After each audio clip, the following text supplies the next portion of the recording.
احب اللہ عبدن، جب اللہ بندے سے محبت کرتا ہے تو پھر کیا ہوتا ہے؟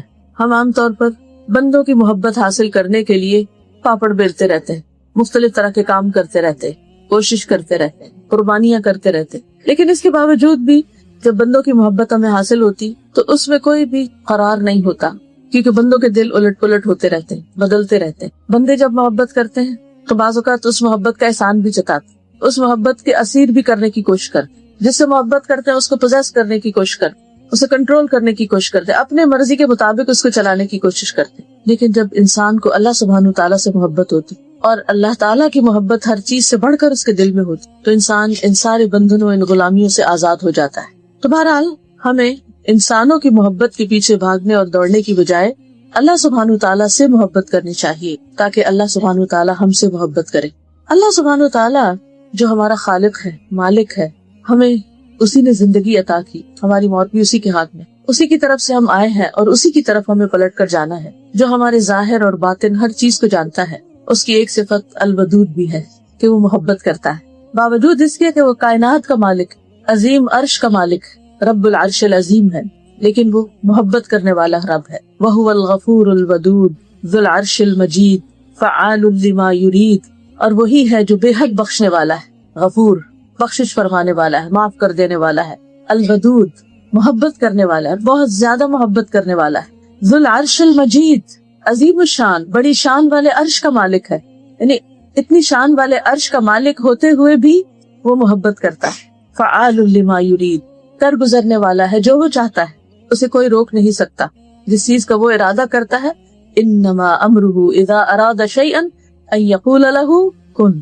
فیکون، جس چیز کا وہ ارادہ کرتا ہے، یعنی انما امرہ، اس کا کام کیا ہے کہ جب وہ کسی کام کا ارادہ کرتا ہے تو پھر کیا ہوتا ہے، ان یقول لہ کن فیکون، تو اس سے کہتا ہے کہ ہو جا، اور وہ کام ہو جاتا ہے۔ تو بہرحال اللہ سبحانہ وتعالی الودود ہے، جو بے حد محبت کرنے والا ہے، بہت زیادہ محبت کرنے والا ہے۔ وہ اپنے انبیاء، رسولوں اور ان کے پیروکاروں سے محبت کرتا ہے، جو ان کی اطاعت کرتے ہیں، ان کی فرما برداری کرتے ہیں، ان کو فالو کرتے ہیں، جو اس سے محبت کرتے ہیں۔ جو بھی اللہ سبحانہ تعالیٰ کی طرف پلٹتا ہے، توبہ کرتا ہے، غلطی کے بعد، گناہ کے بعد، اللہ تعالیٰ اس سے محبت کرتا ہے اور اسے معاف کر دیتا ہے۔ یعنی گناہگار انسان، خواہ اس نے کتنے بھی گناہ کیے ہوں، جب وہ اللہ رب العزت کی طرف پلٹتا ہے تو اللہ سبحانہ تعالیٰ اسے معاف فرما دیتے ہیں، اور اس کے اس پلٹنے سے محبت رکھتے ہیں۔ پھر ان لوگوں سے محبت کرتا ہے جو اس کی اطاعت کرتے ہیں، اس کی فرما برداری کرتے ہیں، اس کی رضا حاصل کرنے کے لیے دن رات دوڑ دھوپ کرتے ہیں۔ وہ پاک صاف رہنے والوں سے بھی محبت کرتا ہے، احسان کرنے والوں سے محبت کرتا ہے، محسنین سے، تقوی والوں سے محبت کرتا ہے، صبر کرنے والوں سے محبت کرتا ہے، سچ بولنے والوں سے محبت رکھتا ہے۔ لیکن اس کے برعکس وہ ظالموں، فاسقوں، مشرکوں، منافقوں سے محبت نہیں رکھتا، نافرمانوں سے محبت نہیں رکھتا۔ تو ہمیں ان کاموں کے کرنے کی ضرورت ہے جن کی بنا پر اللہ سبحانہ تعالیٰ اپنے بندوں سے محبت کرے۔ تو جب اللہ بندے سے محبت کرتا ہے تو پھر وہ اس محبت کا اعلان کرتا ہے۔ اس بارے میں علامہ البانی کی کتاب ہے مختصر العلوم، اس میں ایک حدیث وہ روایت کرتے ہیں، ابو ہریرہ رضی اللہ عنہ سے روایت ہے کہ رسول اللہ صلی اللہ علیہ وسلم نے فرمایا، جب اللہ کسی بندے سے محبت کرتے ہیں تو جبریل علیہ السلام کو بلاتے ہیں اور ان سے کہتے ہیں کہ بے شک میں اپنے اس فلاں بندے سے محبت کرتا ہوں، تم سب اس سے محبت کرو۔ تو جبریل امین حاملین عرش میں اس کا چرچا کرتے ہیں، یعنی وہ فرشتے جو عرش کو اٹھائے ہوئے ہیں ان کو جا کر بتاتے ہیں کہ دیکھو اللہ سبحانہ تعالیٰ فلاں بندے سے، وہ زمین کے فلاں گوشے پہ فلاں جگہ جو رہتا ہے، اللہ تعالیٰ اس سے محبت کرتے ہیں۔ تو اس پر کیا ہوتا ہے، آسمان والے حاملین عرش کی ملی جلی آوازوں کا شور سنتے ہیں کہ حاملین عرش ایک دم اس بات سے خوش ہوتے ہیں اور وہ آپس میں باتیں کرنا شروع کر دیتے ہیں۔ تو ان کی جو باتیں ہوتی ہیں، ان کا جو شور ہوتا ہے، ان کا جو چرچا ہوتا ہے، اس اعلان کو سن کر کے اللہ تعالیٰ فلاں بندے سے محبت کرتے ہیں، وہ آوازیں ساتویں آسمان والے سنتے ہیں، اور پھر کیا ہوتا ہے کہ ساتویں آسمان والے بھی اس سے محبت کرنے لگتے ہیں۔ پھر اس کے بعد وہ محبت چھٹے آسمان پر، پھر اس کے بعد نیچے نیچے نیچے ہر آسمان والے اس سے محبت کرتے ہیں، یہاں تک کہ اس کی مقبولیت آسمان دنیا تک آ جاتی ہے، یعنی یہ آسمان جو ہمیں نظر آتا ہے۔ پھر اس شخص کا ذکر زمین پر اتر آتا ہے، پھر زمین والے بھی اس سے محبت کرتے ہیں۔ یہ ہے اس شخص کا مقام جس سے اللہ سبحانہ تعالیٰ محبت کرتے ہیں۔ لوگ دنیا کی شہرت چاہتے ہیں، دنیا میں مشہور ہونا چاہتے ہیں، اور اس کے لیے بعض اوقات الٹی سیدھی حرکتیں کرتے ہیں, عجیب و غریب ہتھکنڈے اختیار کرتے ہیں, کبھی ننگے ہو کے دکھاتے ہیں اور کبھی الٹے ہو کے دکھاتے ہیں اور کبھی تھرک تھرک کے دکھاتے ہیں کہ شاید اس طرح ہم لوگوں کی نگاہوں میں سما جائیں اور ہمارے بہت زیادہ فینز ہو اور بے شمار دنیا کے لوگ ہم سے محبت کریں. لوگ اس چیز میں مرے جاتے ہیں کہ ہم نے جو پوسٹ فیس بک پہ کی ہے اس پر کتنی لائکس آئی ہیں, اور بار بار اس کو کھول کھول کے دیکھتے رہتے ہیں, اچھا اب کتنی لائکس ہوگی, اب کتنی لائکس ہوگی. اور پھر کچھ لوگ تو اس سے آگے بڑھ کر خود بھیک مانگ رہے ہوتے ہیں کہ پلیز لائک بٹن دبانا نہ بھولیے. کتنا عجیب لگتا ہے کہ اگر کوئی لائک کرتا ہے آپ کو تو وہ خود ہی کر دے گا, آپ بھیک مانگ رہے ہیں. لوگوں سے محبت کی بھیک مانگتے ہیں اس لیے کہ ہم محبت کے بھوکے ہوتے ہیں, اور ہم سمجھتے ہیں کہ اگر چند لوگ ہم سے محبت کرنے لگیں گے تو ہماری بڑی شان ہو جائے گی, اور بھول جاتے ہیں اس عرش عظیم والے رب کو کہ جب وہ بندے سے محبت کرتا ہے تو پھر بندے کی خوشی کا اور بندے کے مقام اور عزت کا کیا ٹھکانا. اس لیے ان کاموں کی طرف متوجہ ہونے کی ضرورت ہے جو اللہ سبحانہ وتعالیٰ کی محبت کا باعث بنتے ہیں, کیونکہ اللہ سبحانہ وتعالیٰ جب کسی بندے سے محبت کرتے ہیں تو اسے آسمان والوں اور زمین والوں سب میں اس کو محبوب بنا دیتے ہیں. سورۃ مریم آیت 96 میں اللہ تعالیٰ فرماتے ہیں ان الذین آمنوا وعملوا الصالحات ان الذین آمنوا وعملوا الصالحات سیجعل لهم الرحمن ودا, یقیناً وہ لوگ جو ایمان لائے اور اچھے کام کر رہے ہیں, نیک کام کر رہے ہیں, عمل صالح کر رہے ہیں, سیجعل لهم الرحمن ودا, اللہ الرحمن ان کے لیے ضرور محبت پیدا کر دے گا, یعنی ان کی محبت لوگوں کے دلوں میں ڈال دے گا. تو لوگوں کے پیچھے بھاگنے کی ضرورت نہیں ہے کہ آؤ مجھ سے محبت کرو, ان کاموں کو اختیار کرنے کی ضرورت ہے ایمان لانے کے بعد کہ جس کی بنا پر اللہ سبحانہ وتعالیٰ بھی آپ سے محبت کرے اور لوگوں کے دلوں میں بھی آپ کی محبت ڈال دے. کچھ لوگ ساری زندگی اس بات پر روتے رہتے ہیں کہ میرے شوہر محبت نہیں کرتے, میرے ماں باپ بھی مجھے ٹکرائے ہوئے ہیں, میری سسرال والوں میں کوئی قدر اور عزت نہیں, فلاں بھی مجھے نہیں پوچھتا, فلاں بھی میرا خیال نہیں رکھتا, یہ بھی کیئر نہیں کرتا, وہ بھی نہیں کرتا, اور اس بنا پر وہ کڑتے رہتے ہیں, غمگین رہتے ہیں, دکھی رہتے ہیں, اور ساری زندگی ان کو یہ عقدہ نہیں ملتا, وہ سرا نہیں ملتا کہ جس کو پکڑے اور اس مشکل سے باہر نکلے. تو بات یہ ہے کہ اللہ سبحانہ وتعالیٰ نے ہمیں اپنی عبادت کے لیے پیدا کیا ہے, ہمیں بندوں کی غلامی کے لیے پیدا نہیں کیا, اپنی عبادت کے لیے پیدا کیا. اور اگر ہم بندوں کو خوش کرتے کرتے تاکہ وہ ہم سے محبت کریں, اللہ سبحانہ وتعالیٰ کی نافرمانی کریں گے, اللہ تعالیٰ کو ناراض کریں گے, تو کبھی ہو ہی نہیں سکتا کہ بندے ہم سے سچی محبت کریں, ہو ہی نہیں سکتا. لیکن جب ہم اللہ تعالیٰ سے محبت کریں اور اللہ تعالیٰ کی اطاعت کریں, اس کی بندگی کریں اور ہر چیز پر اس کو فوقیت اور ترجیح دیں, تو اللہ تعالیٰ خود بھی محبت کریں گے, لوگوں کے دلوں میں بھی سچی محبت ڈال دیں. اس لیے کہ نبی صلی اللہ علیہ وسلم نے فرمایا, ایک اور حدیث ہے اور یہ صحیح بخاری کی حدیث ہے, جب اللہ کسی بندے سے محبت کرتا ہے تو جبریل کو آواز دیتا ہے کہ اللہ فلاں بندے سے محبت کرتا ہے, تم بھی اس سے محبت کرو. تو جبریل بھی اس سے محبت کرنے لگتے ہیں. پھر جبریل تمام آسمان والوں میں آواز دیتے ہیں کہ اللہ فلاں بندے سے محبت کرتا ہے, تم بھی اس سے محبت کرو. پھر تمام آسمان والے اس سے محبت کرنے لگتے ہیں. اس کے بعد وہ زمین میں بھی مقبول اور محبوب بن جاتا ہے, یعنی وہ محبت اترتی ہے. جیسے باقی رزق اترتا ہے تو محبت کا بھی ایک رزق ہوتا ہے, یہ بھی ایک رزق ہوتا ہے, تو اللہ سبحانہ وتعالیٰ یہ بھی اتار دیتے ہیں اس بندے کے لیے. اسی طرح صحیح مسلم کی روایت میں آتا ہے, سہیل بن ابی صالح کہتے ہیں کہ ہم عرفہ میں تھے کہ عمر بن عبدالعزیز گزرے. کس کس کو پتا ہے عمر بن عبدالعزیز کا؟ کون کون جانتا ہے ان کو؟ عمر بن عبدالعزیز. بس عمر بن عبدالعزیز جو ہیں ان کو 5واں خلیفہ راشد کہا جاتا ہے, جو اموی خلیفہ ہیں, لیکن یہ کہ انہوں نے آ کر وہ اصلاحات کی تھی جن کی بنا پر لوگ ان سے بے پناہ محبت کرتے تھے. تو بہرحال وہ کہتے ہیں کہ عمر بن عبدالعزیز گزرے وہاں سے, عرفہ کے میدان سے, اور وہ امیر حج تھے. تو لوگ انہیں دیکھنے کے لیے اٹھ کھڑے ہوئے کہ وہ عمر بن عبدالعزیز جا رہے ہیں. میں نے اپنے والد سے کہا, ابا جان میرا خیال ہے کہ اللہ عمر بن عبدالعزیز سے محبت کرتا ہے. انہوں نے کہا کس وجہ سے؟ میں نے کہا لوگوں کے دلوں میں ان کی محبت ہونے کی وجہ سے, کیونکہ اللہ سبحانہ وتعالیٰ جب کسی بندے سے محبت کرتا ہے تو بندوں کے دل میں اس کی محبت ڈال دیتا ہے. اور کیا اس کو ملتا ہے؟ اس شخص کو ایمان نصیب ہوتا ہے, یعنی ایمان کی حلاوت نصیب ہوتی ہے. حدیث میں آتا ہے نا کہ ایمان کی حلاوت اور مزہ وہ شخص چکھ لیتا ہے کہ جس کو اللہ اور اس کا رسول ہر چیز سے زیادہ محبوب ہو جاتا ہے. تو جب اللہ تعالیٰ محبوب ہوتے ہیں اور اللہ کے رسول صلی اللہ علیہ وسلم محبوب ہوتے ہیں تو پھر انسان کے اندر ایک عجب طرح کی لذت اور ایک عجب طرح کی خوشی ہوتی ہے. اور یہ جو خوشی ہوتی ہے دراصل اس ایمان کی کیفیت کی وجہ سے ہوتی ہے جو انسان کے دل میں ہوتا ہے. اور اس کے علاوہ صحیح ترغیب و ترہیب کی حدیث ہے, رسول اللہ صلی اللہ علیہ وسلم نے فرمایا, اللہ تعالیٰ مال اسے بھی دیتا ہے جس سے محبت کرتا ہے, اور اسے بھی دیتا ہے جس سے محبت نہیں کرتا. یعنی مال ہر طرح کے لوگوں کو ملتا ہے, مومن کو بھی ملتا ہے, کافر کو بھی ملتا ہے, مشرک کو بھی ملتا ہے, منافق کو ملتا ہے, دہریوں کو بھی مل جاتا ہے. جو اللہ تعالیٰ کے وجود کا بھی انکار کرتے ہیں ان کے پاس بھی بہت دنیا ہوتی ہے, لیکن ایمان صرف اسے دیتا ہے. ایمان صرف اسے دیتا ہے جس سے وہ محبت کرتا ہے. بس جب اللہ کسی بندے سے محبت کرتا ہے تو اسے ایمان عطا کر دیتا ہے. اور ایمان ایک تو ہے نا روایتی ایمان کہ ہم سب کہتے ہیں ہاں ہم مانتے ہیں اللہ کو, لیکن وہ ماننا کیا, وہ زبان کی حد تک, نہ وہ دل میں اترتا ہے ایمان اور نہ ہمارے جوارح میں, یعنی اطاعت بھی نہیں ہوتی اس کی بنا پر. تو اصل ایمان کیا ہے, ما وقر فی القلب وصدقہ العمل, اور اس کے بعد زبان بھی اس کی تصدیق کرے, یعنی دل, زبان اور باقی جوارح سب کے ساتھ ایمان کا اظہار کرے انسان. تو ایسا ایمان کس کو نصیب ہوتا ہے, جس سے اللہ سبحانہ و تعالیٰ محبت کرتا ہے. پھر اللہ تعالیٰ اس کو راہیں دکھاتا ہے, اس کو عمل کی توفیق دیتا ہے, اس کے لیے نیکیوں کے دروازے کھول دیتا ہے. پھر اللہ تعالیٰ اس بندے پر رحمت فرماتا ہے. نبی صلی اللہ علیہ وسلم نے فرمایا, مسند احمد کی روایت ہے, انسان اللہ کی رضا حاصل کرتا ہے, یعنی انسان اس بات کی کوشش کرتا ہے کہ میرا رب مجھ سے راضی ہو جائے, اور اس میں مسلسل لگا رہتا ہے. یہ نہیں کہ ایک دن کو اچھا کام کر لیا اور اس کے بعد سو گئے, نہیں, وہ مسلسل اس جستجو میں رہتا ہے, تلاش میں رہتا ہے, کوشش میں رہتا ہے, محنت کرتا ہے کہ میرا رب مجھ سے راضی ہو جائے.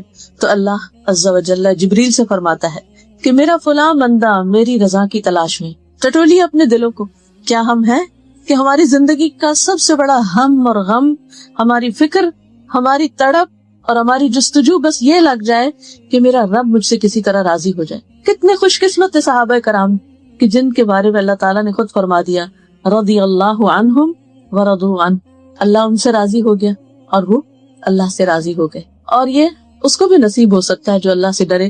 ذالک لمن خشی ربہ, یہ اللہ کی خشیت سے نصیب ہوتا ہے کہ بندہ کچھ بھی کر لے پھر بھی ڈرتا رہے کہ ابھی کچھ نہیں کیا اور میں نے اپنے رب کو راضی کرنا ہے.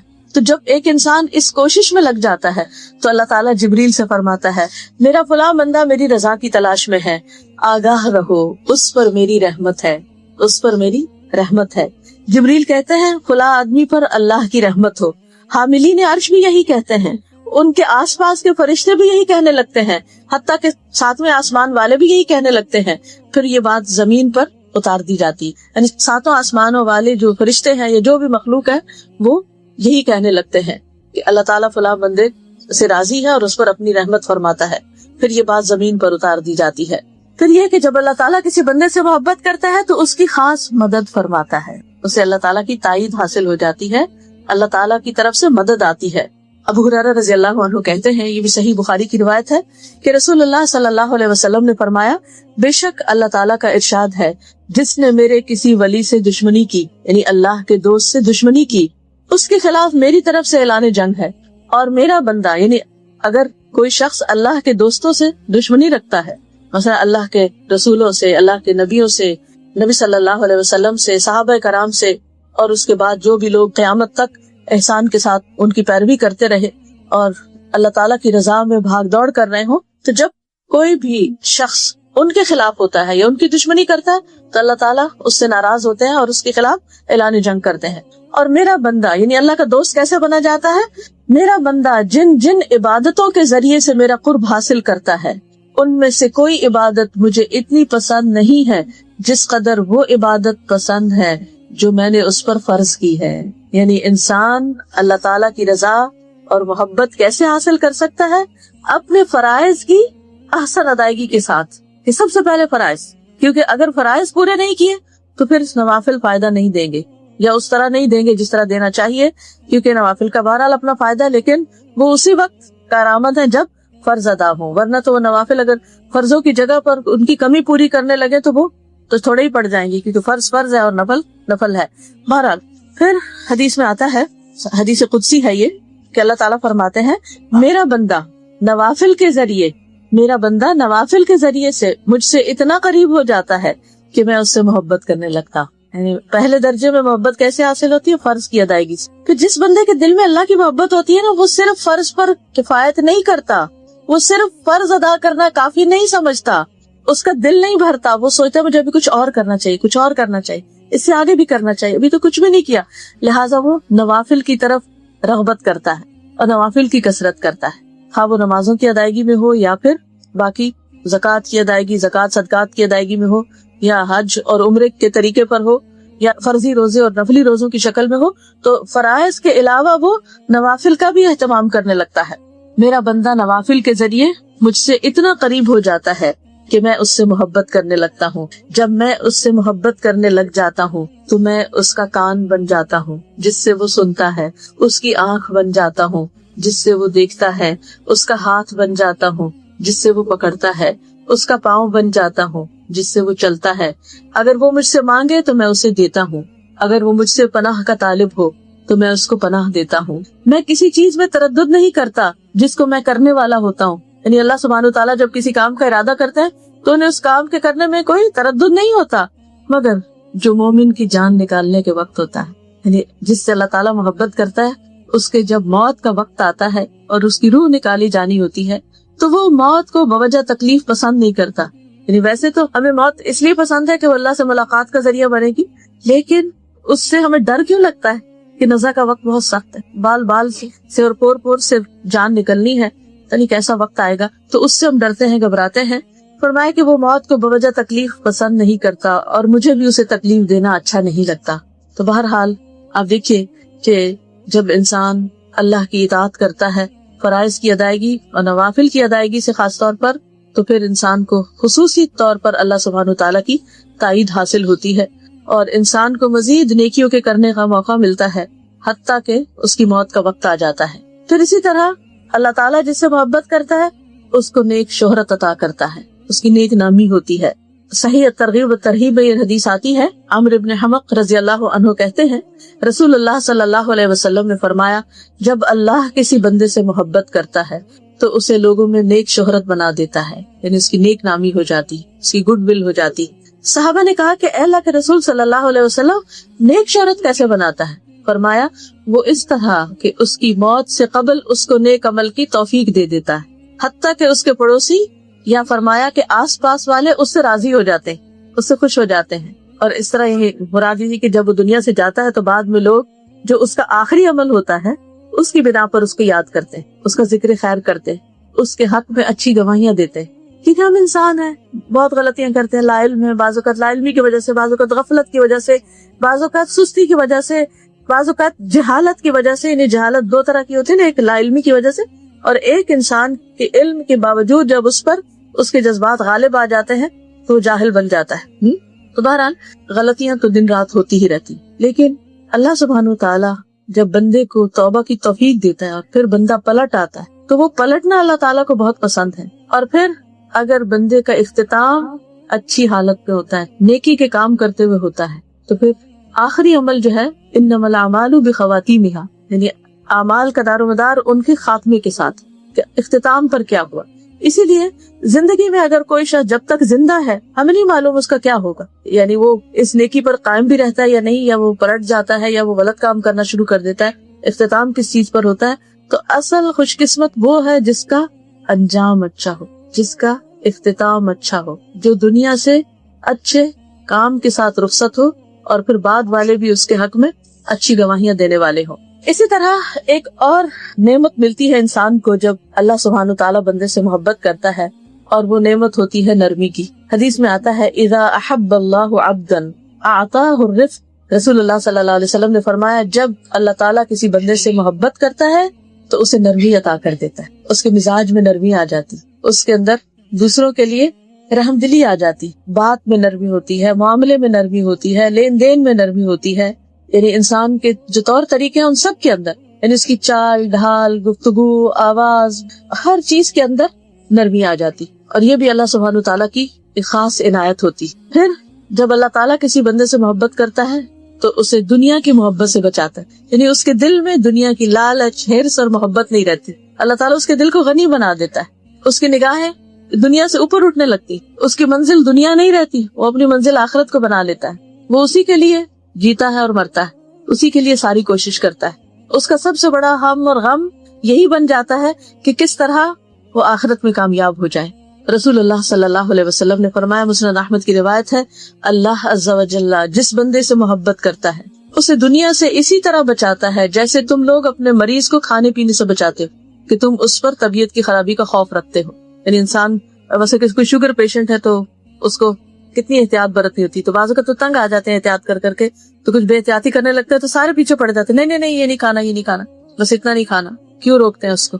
اس کی خیر خواہی کے, اس کے فائدے کے لیے, اس کی بھلائی کے لیے. ایک اور حدیث میں آتا ہے, سنن ترمذی کی روایت ہے, رسول اللہ صلی اللہ علیہ وسلم نے فرمایا کہ جب اللہ کسی بندے سے محبت کرتا ہے تو اسے دنیا سے اس طرح روکتا ہے جس طرح تم میں سے کوئی اپنے مریض کو پانی سے روکتا ہے. خاص طور پر جب پیٹ میں پانی پڑ جاتا ہے نا, ایسی کوئی بیماری ہوتی ہے یا کڈنیز کی خرابی ہو جاتی ہے, تو اس میں پھر انسان کو پانی بہت تھوڑی مقدار میں پینا ہوتا ہے. تو ایسی صورت میں انسان کو یہ سوچنا چاہیے کہ میرے دل میں, یعنی ہم بعض اوقات کہتے ہیں نا ہمیں اللہ سے بڑی محبت ہے, لیکن بات اتنی نہیں, کیا اللہ کو بھی ہم سے محبت ہے؟ اور اگر اللہ سبحانہ وتعالیٰ کو ہم سے محبت ہے تو اس کی جو علامات ہے وہ ہمارے اندر ہے. اور ان علامتوں میں سے ایک علامت کیا ہے کہ دنیا کا دل میں حقیر ہو جانا, دنیا کی محبت نکل جانا, دنیا کی طرف رغبت نہ ہونا, دنیا کو بس ایک ضرورت سمجھنا, دنیا کا شوق نہ رہنا, دنیا دیکھ کر خوش نہ ہونا بلکہ دنیا دیکھ کر ایک پریشانی کی کیفیت ہونا کہ اللہ تعالیٰ ہم سے ناراض نہ ہو. ایسا بندہ, اس کو دنیا کی کوئی نعمت ملتی ہے تو اور زیادہ وہ اللہ سے ڈرنے لگتا ہے کہ کہیں یہ میرے لیے فتنہ نہ ہو, کہیں میرے لیے آزمائش نہ بنے, کہیں میرے لیے یہ اللہ سبحانہ وتعالیٰ سے دوری کا ذریعہ نہ بنے, کیونکہ وہ ہر چیز کو اس نظر سے دیکھتا ہے کہ کس طرح میں اس کے ذریعے اللہ سبحانہ وتعالیٰ کے قریب ہوں. جیسے حضرت سلیمان علیہ السلام نے کہا تھا نا, انی احببت حب الخیر عن ذکر ربی, کہ میں نے مال کی محبت اپنے رب کی یاد کی وجہ سے اختیار کی. کہ وہ گھوڑوں کو دیکھ کر انہوں نے کہا تھا کہ گھوڑے قیمتی ترین مال ہوتے ہیں, بعض گھوڑے بہت بہت مہنگے ہوتے ہیں, تو اللہ سبحانہ وتعالیٰ نے ان کو خوب عطا کیے تھے, بہت زیادہ تھے ان کے پاس, اور انہیں ان گھوڑوں سے محبت بھی تھی. تو وہ کہتے ہیں کہ اپنے رب کی یاد کی وجہ سے, کہ یہ مخلوق بھی, یہ نعمت بھی مجھے رب کی یاد دلاتی ہے. تو دنیا کی کوئی بھی چیز آپ دیکھیں جو آپ کے پاس ہے, اسے دیکھ کر آپ کو دنیا کی طرف کھینچ زیادہ پڑتی ہے یا اس کے ذریعے آپ اللہ سبحانہ وتعالیٰ کے زیادہ قریب ہوتے. مثلا آپ کے پاس اچھی سواری ہے تو آپ اس کو اللہ سبحانہ وتعالیٰ کی راہ میں استعمال کرتے اور خوش ہوتے ہیں اللہ تعالیٰ کی نعمت پر کہ اللہ تعالیٰ شکر ہے تو نے مجھے سواری دی, یا مجھے ڈرائیونگ سکھائی کہ میں قرآن کلاس میں حاضر ہو سکتی ہوں اور آرام کے ساتھ حاضر ہو سکتی ہوں, تھک ٹوٹ کے نہیں پہنچتی کہ کچھ کرنے کے قابل نہ ہوں. اسی طرح باقی بھی جتنی نعمتیں ہیں, مثلا اس وقت آپ جس مسجد میں بیٹھے ہوئے ہیں یا جس جگہ پر بیٹھے ہوئے ہیں, اس میں کتنے خوبصورت ہے نیچے کارپیٹ, کتنا خوبصورت ہے چھت, کتنا خوبصورت ہے سارا انوائرنمنٹ, کتنے سکون کے ساتھ آپ بیٹھے ہوئے ہیں. یہی اگر آپ کو سڑک پر ٹینٹ کے نیچے بیٹھنا پڑتا کہ زمین بھی گرم ہوتی, ہوا بھی چل کے مٹی اڑاتی اور آپ پر ڈالتی, اور اوپر سے چھت بھی صحیح طرح نہ ہوتی, تو وہاں سارا وقت آپ کا دھیان کس چیز کی طرف ہوتا؟ پریشان حال. ایسی یکسوئی تو نصیب نہ ہوتی. لیکن اللہ سبحانہ وتعالیٰ نے اگر آپ کو یہ ساری نعمت دی اور یہ یکسوئی عطا کی ہے تو اس میں پھر ہمارا دھیان کدھر ہونا چاہیے؟ اس میں ہمارا دھیان اللہ سبحانہ وتعالیٰ ہی کی طرف ہونا چاہیے, اور جو اللہ کی باتیں ہو رہی ہیں ان سے کچھ سیکھنا چاہیے. تو بہرحال اللہ سے محبت کی ایک علامت یہ ہے کہ جب اللہ سے محبت ہوتی ہے تو پھر باقی محبتیں اس کے تابع ہو جاتی ہیں, اور وہ کسی بھی چیز کی محبت کو اللہ کی محبت میں اضافے کا ذریعہ بنا لیتا ہے کہ اس کے ذریعے اللہ کی محبت میں اور آگے بڑھ جائے, اور ایسا نہیں ہوتا کہ اس میں پڑھ کے پھر وہ پیچھے سے پیچھے رہتا چلا جائے. اسی طرح جب اللہ سبحانہ وتعالیٰ کسی بندے سے محبت کرتا ہے تو اس کو آزمان لیتا ہے, اس کو آزمائش میں مبتلا کرے. بعض اوقات تو اس محبت کی وجہ سے کچھ چیزیں ملنے لگتی اور بعض اوقات کچھ چیزیں چھننے لگتی. کسی نعمت کا ملنا بھی امتحان ہے, آزمائش ہے, اور کسی نعمت کا جانا بھی امتحان ہے, آزمائش ہے. اور یہ آزمائش جان, مال, اولاد کسی طرف سے بھی آ سکتی. بعض اوقات انسان کو صحت کی طرف سے, بعض اوقات انسان کو بچوں کی طرف سے, بعض اوقات مال کی طرف سے, کسی بھی طرف سے آ سکتی.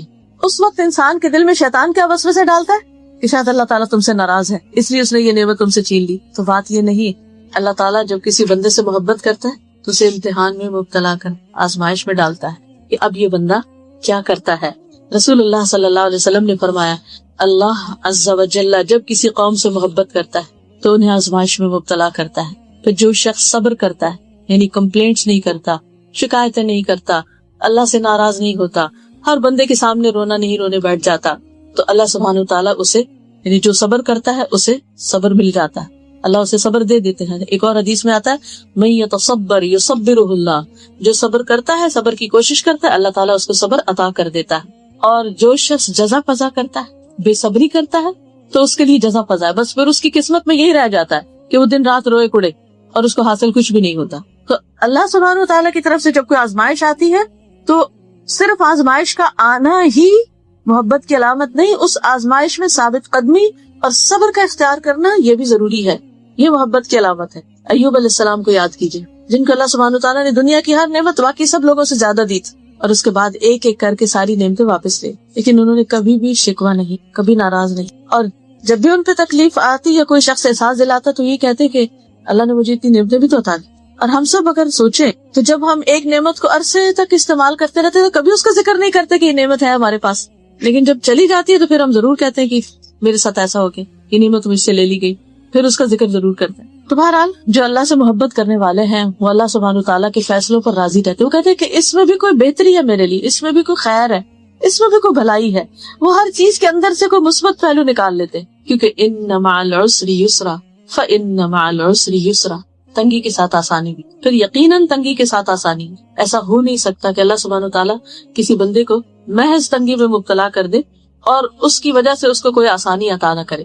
اب کچھ چیزیں ہم وہ دیکھیں گے کہ اللہ تعالیٰ کن بندوں سے محبت کرتا ہے, اس کی محبت حاصل کرنے کے لیے ہمیں کیا کرنا ہے, ہمارے اندر کون سے کام ہونے چاہیے, کون سی ٹریٹس ہونی چاہیے, کون سے طریقے ہونے چاہیے, کیا کیا کرنا ہے. اب آپ دیکھیے کہ جو واقعی چاہے گا کہ اسے اللہ سبحانہ تعالیٰ کی محبت نصیب ہو, وہ ضرور اس بات کو توجہ سے سنے گا بھی اور اسے اختیار کرنے کی کوشش کرے گا تاکہ وہ اللہ کا محبوب بن جائے.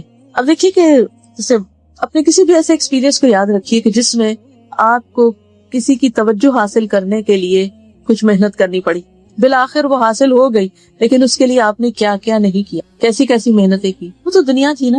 اللہ سبحانہ تعالیٰ کے لیے ہم کیا کرتے ہیں, کیا کر سکتے ہیں, اور کیا واقعی ہم کرتے ہیں. تو سب سے پہلی بات یہ ہے کہ اللہ تعالیٰ ان لوگوں سے محبت کرتا ہے جو اللہ سے محبت کرتے ہیں, اللہ کے راستے میں جہاد کرتے ہیں, کسی ملامت کرنے والے کی ملامت سے نہیں ڈرتے, جو مومنوں پر نرم ہوتے ہیں, جو کافروں کے مقابلے میں سخت ہوتے ہیں. سورۃ المائدہ آیت 54 میں اللہ تعالیٰ فرماتے ہیں یا ایھا الذین آمنوا من یرتد منکم عن دینہ فسوف یأتی اللہ بقوم یحبهم ویحبونہ. یحبهم کون سی قوم, کون سے لوگ, یحبهم جن سے محبت کرتا ہے, ویحبونہ اور وہ بھی اس سے محبت کرتے, اذلۃ علی المؤمنین عزۃ علی الکافرین یجاہدون فی سبیل اللہ ولا یخافون لومۃ لائم ذالک فضل اللہ یؤتیہ من یشاء واللہ واسع علیم. اے لوگو جو ایمان لائے ہو, تم میں سے جو کوئی اپنے دین سے پھر جائے تو انقریب اللہ ایسے لوگ لائے گا کہ وہ ان سے محبت کرے گا اور وہ اس سے محبت کریں گے. یہ کون ہے جن سے اللہ محبت کرتا ہے؟ یہ وہ ہیں جو اللہ سے محبت کرتے ہیں, مومنوں پر بہت نرم ہوں گے, کافروں پر بہت سخت ہوں گے, اللہ کے راستے میں جہاد کریں گے, کسی ملامت کرنے والے کی ملامت سے نہیں ڈریں گے.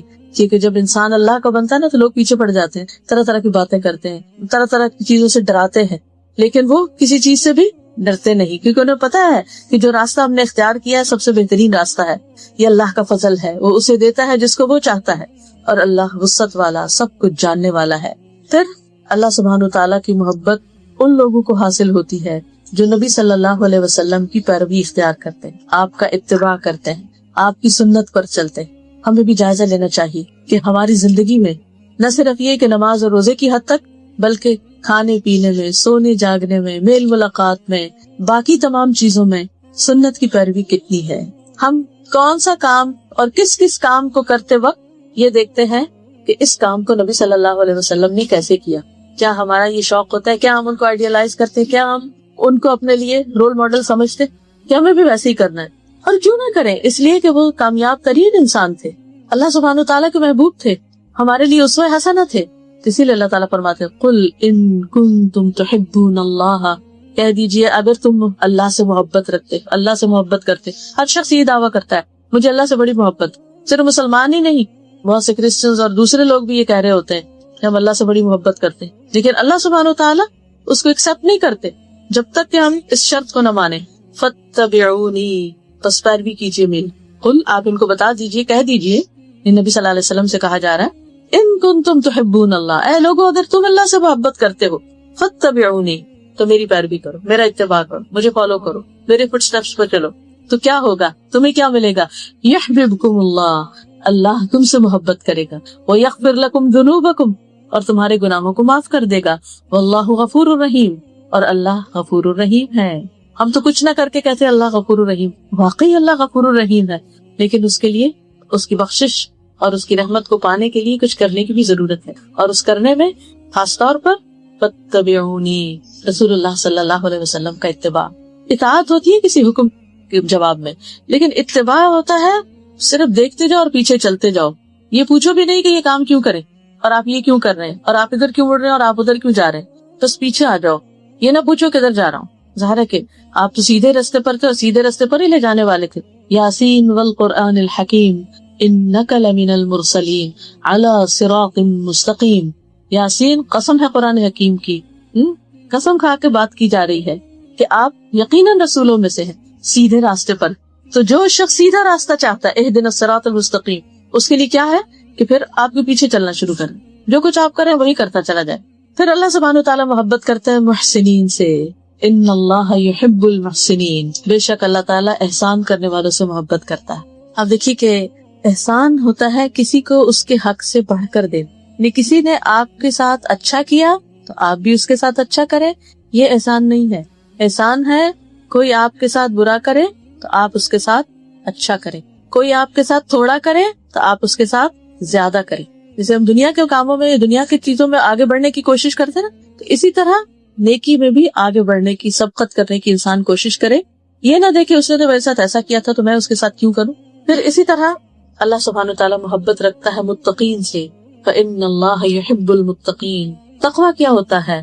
اللہ کا ایسا ڈر جو انسان کو اطاعت پر ابھارے اور گناہوں سے بچنے کی طاقت دے, جس کی وجہ سے انسان گناہوں سے بچنے کی فکر کرے.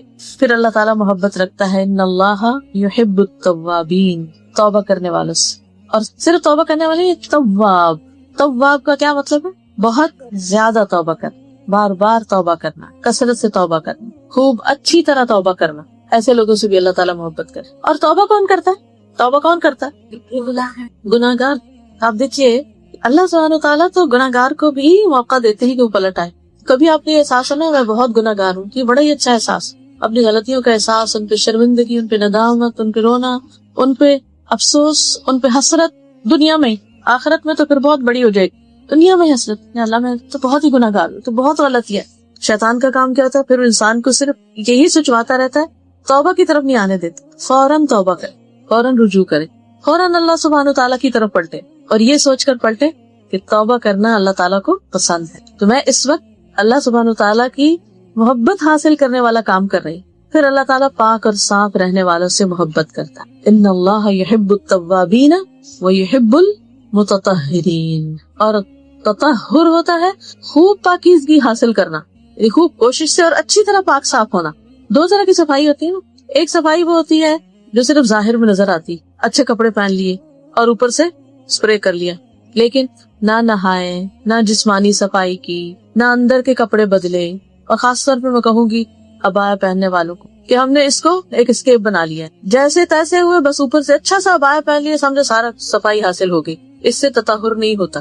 یعنی صرف ظاہری لباس کا صاف ستھرا ہونا کافی نہیں, آپ کی نماز ہی نہیں ہوتی اگر آپ کا جسم پاک نہیں, آپ کے کپڑے پاک نہیں, جہاں آپ نماز پڑھ رہے ہیں وہ جگہ پاک نہیں. ان ساری چیزوں کا دن میں 5 دفعہ لحاظ رکھنا بے حد ضروری.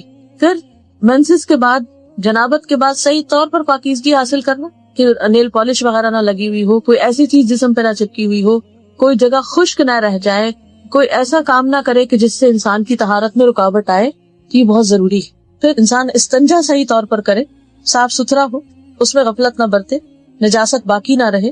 پیشاب کی چھینٹوں سے بچے کہ وہ چھینٹیں اڑ کے آپ کے کپڑوں پر یا جسم کے باقی ایسے حصے پہ پڑ جائیں کہ اس کو دھوئے نہ آپ, اور اسی گندگی کے ساتھ اٹھ کے نماز پڑھی, تو اس سے تو نماز ہی نہیں ہوتی. وہ جو نبی صلی اللہ علیہ وسلم کہیں سے گزر رہے تھے, 2 قبر والوں کو عذاب ہو رہا تھا, ان میں سے ایک کون تھا جو پیشاب کی چھینٹوں سے نہیں بچتا تھا. تو اس لیے پاک صاف رہنا. اور پھر جسمانی صفائی میں انڈر آرم, انڈر لیگز, بالوں کی صفائی, یہ بے حد ضروری. آپ جتنا چاہے نہا لیں, جو مرضی کر لیں, لیکن اگر آپ اپنے بالوں کو, اندر کے بالوں کو صاف نہیں کرتے تو آپ کے پاس سے اسمیل آنا ختم ہو ہی نہیں سکتی, کیونکہ ساری گندگی وہاں جمع ہو جاتی ہے, اور وہاں سے آپ بازو اٹھاتے ہیں تو اسمیل آنے لگتی ہے, آپ چلتے ہیں تو آپ بیٹھتے ہیں تو آپ کے پاس سے اسمیل آنے لگتی. آپ دیکھیے کہ جب موت کے فرشتے آئیں گے تو اس وقت وہ کیا کہیں گے؟ جو پاکیزہ روح ہوگی کہ اے پاکیزہ روح جو پاکیزہ بدن میں تھی, چل اپنے رب کی طرف, اپنے رب کی رضا کی طرف. طیبین کا لفظ آتا ہے. اور اگر ہم گندے رہتے ہیں اور گندگی عادت بن گئی ہے ہماری, تو شیطان کو یہ بڑا پسند ہے کہ انسان گندا رہے, کیونکہ وہ پھر ایسی حالت میں انسان کو خوب کنٹرول کر سکتا ہے, کیونکہ اسے نجاست پسند ہے. شیاطین کی پسندیدہ جگہ کون سی؟ بیت الخلا, گندی جگہ. اللہ سبحانہ وتعالیٰ کو پاکیزگی پسند ہے اور اس کو نجاست اور گندگی پسند ہے, تو اس کا بھی لحاظ رکھنا ہے. پھر اللہ تعالیٰ محبت رکھتا ہے ان لوگوں سے جو اللہ پر توکل کرتے ہیں، اللہ پر بھروسہ کرتے ہیں، کوشش کرتے ہیں، محنت کرتے ہیں، لیکن باقی اللہ پہ چھوڑ دیتے ہیں۔ ان اللہ یحب المتوکلین، بے شک اللہ توکل کرنے والوں سے محبت کرتا ہے، یعنی اپنے معاملات اللہ تعالیٰ کے سپرد کر دینا، کوشش کے باوجود، اپنے اوپر توکل، اپنے اوپر بھروسہ نہیں، سیلف کانفیڈنس نہیں، بلکہ اللہ سبحانہ و تعالیٰ پر بھروسہ کہ وہی کرنے والا ہے۔ اور بہترین توکل کس کا ہے؟ کس کی مثال دی گئی ہے توکل؟ پرندوں کی۔ وہ صبح کے وقت گھر سے نکلتے ہیں تو کیسے نکلتے ہیں؟ خالی پیٹ نکلتے ہیں، جب واپس آتے ہیں تو پیٹ بھرے ہوئے ہوتے ہیں، اور وہ اللہ پہ توکل کرتے ہیں۔ ان کے گھر میں کوئی فریج نہیں ہے، کوئی اسٹور نہیں ہے، کچھ نہیں ہے، کوئی سودا لا کے نہیں رکھتے، ہر روز اٹھتے ہیں، صبح سویرے نکلتے ہیں، فریش کھا کے آتے ہیں، اور کبھی ایسا نہیں کہ بھوکے آئے ہوں واپس۔ ہمارے پاس سب کچھ ہوتا ہے، اس کے باوجود ہماری فکریں ختم نہیں ہوتی، پریشانی کی حالت میں اٹھتے ہیں اور پریشانی کی حالت میں سوتے ہیں، اس چیز کا کیا ہوگا، اس کا کیا ہوگا۔ یہ بتائیے، آپ کو پتا ہے کہ آپ نے کل کیا کھانا ہے یا پرسوں؟ چلو ہو سکتا ہے آپ نے ایک ہفتے کی پلاننگ کو مینیو بنایا، وہ کچھ لوگ ہفتے کا بنا لیتے ہیں کہ ہمارے گھر میں منڈے کو یہ پکے گا، سنڈے کو یہ پکے گا، فلاں دن یہ پکے گا، لیکن اگلے ہفتے کیا کھانا ہے، اگلے مہینے کیا کھائیں گے پتا ہے آپ کو، اگلے سال کیا کھائیں گے، اگلے سال آج کے دن کیا کھائیں گے پتا؟ پلاننگ کی ہوئی آپ نے؟ کس نے کی ہوئی ہے؟ کس کو پتا ہے؟ اللہ کو۔ اس نے پیدا کیا، وہ دے گا۔ آپ کا کام ہے کوشش کرنا، دعا کرنا، مانگنا، اس کی طرف رجوع کرنا اور اس کا سہارا لینا، اپنے معاملات اس کے حوالے کر دینا، پھر ایسا سکون آئے گا، ایسا اطمینان آئے گا آپ کو کہ جس کی مثال نہیں۔ تو جو لوگ اللہ پر بھروسہ کر لیتے ہیں، اللہ تعالیٰ ان سے محبت کرتا ہے کہ میرے یہ بندے مجھ پہ بھروسہ کر، میرے سہارے جیتے، مجھے اپنا سہارا سمجھتے۔ پھر صبر کرنے والوں کو، صبر اطاعت پر بھی ہوتا ہے، صبر نافرمانی کے کام چھوڑنے یا گناہ چھوڑنے پر بھی ہوتا ہے، اور صبر خواہشات پر بھی ہوتا ہے، صبر غم کے وقت بھی ہوتا ہے، تکلیف اور دکھ اور کسی کی فوت کی اور وفات، کیونکہ اللہ سبحانہ وتعالیٰ نے تو پہلے ہی ہمیں بتا دیا قرآن مجید میں، وَلَنَبْلُوَنَّكُمْ، اور البتہ ہم ضرور آزمائیں گے تمہیں، بِشَيْءٍ مِّنَ الْخَوْفِ، کسی بھی چیز کے ساتھ خوف میں سے، وَالْجُوعِ، اور بھوک، وَنَقْصٍ مِّنَ الْأَمْوَالِ، اور مالوں کی کمی سے، وَالْأَنفُسِ، جانوں کی، وَالثَّمَرَاتِ، اور پھلوں کی۔ یہ مصائب خمسہ جو ان کا اللہ نے پہلے ہی ذکر کر دیا، یہ تو ہوگا ہی، کچھ نہ کچھ اس میں سے کمی بیشی ہوگی، لیکن وَبَشِّرِ الصَّابِرِينَ، جب ان میں سے کسی آزمائش میں میں ان کو مبتلا کرتا ہوں تو پھر خوشخبری ہے کس کے لیے؟ صابرین کے لیے۔ الذین اذا اصابتهم مصیبۃ قالوا انا للہ وانا الیہ راجعون اولئک علیہم صلوات من ربہم ورحمہ واولئک هم۔ تو جو لوگ تکلیف آنے پر صبر کرتے، بیماری پر، بھوک پر، جاب چلے جانے پر، بچوں کے اوپر کوئی بیماری، تکلیف یا ان کی ناکامی پر، ایسے لوگ اللہ پہ بھروسہ کر کے اللہ سے راضی رہتے کہ اللہ تعالیٰ اس میں بھی کوئی خیر، اس کے ذریعے بھی تو ہمیں سکھا رہے ہیں۔ کیونکہ بعض اوقات ہم نعمتوں کے ذریعے نہیں سیکھتے، تکلیف کے ذریعے وہ سبق سیکھ لیتے ہیں جو سال ہر سال کی زندگی میں نعمتیں پا کر نہیں سیکھتے، کتابوں سے نہیں سیکھتے، انسانوں سے نہیں سیکھتے۔ اللہ سبحانہ تعالیٰ کے ہمیں سکھانے کے، ہماری تربیت اور ہماری تزکیہ کے اور ہمیں اپنی طرف لانے کے بہت سے طریقے ہیں جن کو ہم نہیں سمجھتے۔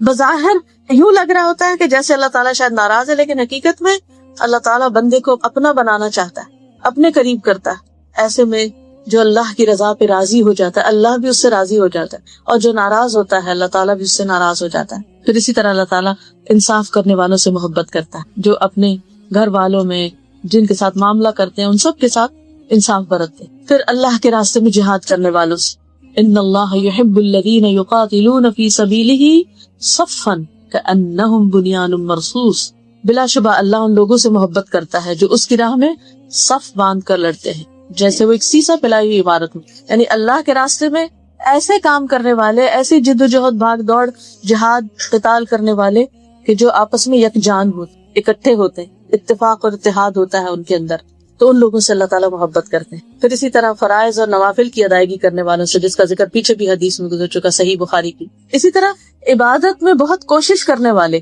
ان سے بھی اللہ تعالیٰ محبت کرتا ہے۔ تک تو نہیں بہت زیادہ تو نہیں ہوتا، یہ سارے کام کیسے کریں گے؟ ہاں، نیت کرتے جائیں، ارادہ کرتے جائیں، سوچتے جائیں، اپنے ذہن میں پلان کرتے جائیں، اچھا یہ کام یہ میں اس وقت یوں کروں گی، وہ میں اس وقت انشاءاللہ یوں کروں گی، ساتھ ساتھ دل میں دعا بھی، اللہ ہمیں توفیق دے دینا، ہم بھولے نہ اس کو۔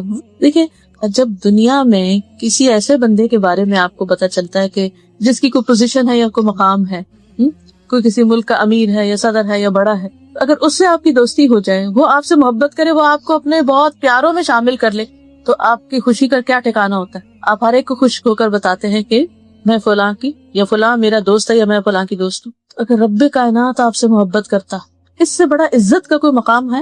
ان المتقین فی جنات و نہر، یعنی اللہ سبحانہ و تعالیٰ ایسے بندوں کو کیا عزت اور کیا مقام اور کیا انعام عطا کرے گا، انسان سوچ ہی نہیں سکتا.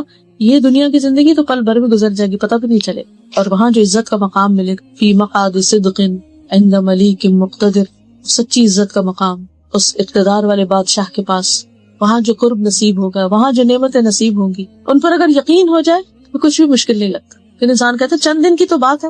تو بہرحال ایک اور حدیث کے مطابق، سلسلہ صحیحہ کی حدیث ہے، اللہ عز و جل 3 قسم کے لوگوں سے محبت کرتا ہے اور ان پر ہنستا ہے اور ان سے خوش ہوتا ہے. امیجن کریں اللہ آپ سے خوش، آپ پر ہنسے، آپ سے راضی، کتنا انجوائے کریں گے. نمبر 1، وہ آدمی کہ اس کی جماعت فرار ہو گئی لیکن وہ اللہ کے لیے لڑتا رہا، قتل ہو گیا، یا اللہ نے اس کی مدد کی اور اسے کافی ہو گیا. اللہ ایسے آدمی کے بارے میں کہتا ہے میرے بندے کی طرف دیکھو، وہ اپنے آپ سے کیسے صبر کر رہا ہے. یعنی اللہ کی راہ میں نکلا لیکن سارے لوگ بھاگ گئے مگر وہ نہیں بھاگا. اس پر قیاس کر سکتے ہیں کسی بھی کام کو کہ وہ کام جسے مشکل سمجھ کے سب چھوڑ کے چلے جائیں اور آپ اس پہ جمے رہیں، اکیلے کھڑے رہیں کہ مجھے تو کرنا ہی کرنا ہے، کوئی کرے یا نہ کرے، اور اللہ کی خاطر کرنا ہے، تو اللہ تعالیٰ کتنے راضی ہوں گے. دوسرے، وہ آدمی جس کی بیوی خوبصورت ہو اور اس کے پاس بہترین نرم بستر ہے لیکن پھر بھی وہ رات کو قیام کرنے کے لیے کھڑا ہو جاتا ہے، تہجد کے لیے کھڑا ہو جاتا ہے. اللہ تعالیٰ کہتا ہے میرا بندہ اپنی شہوت ترک کر کے میرا ذکر کر رہا ہے اور مجھ سے سرگوشی کر رہا ہے.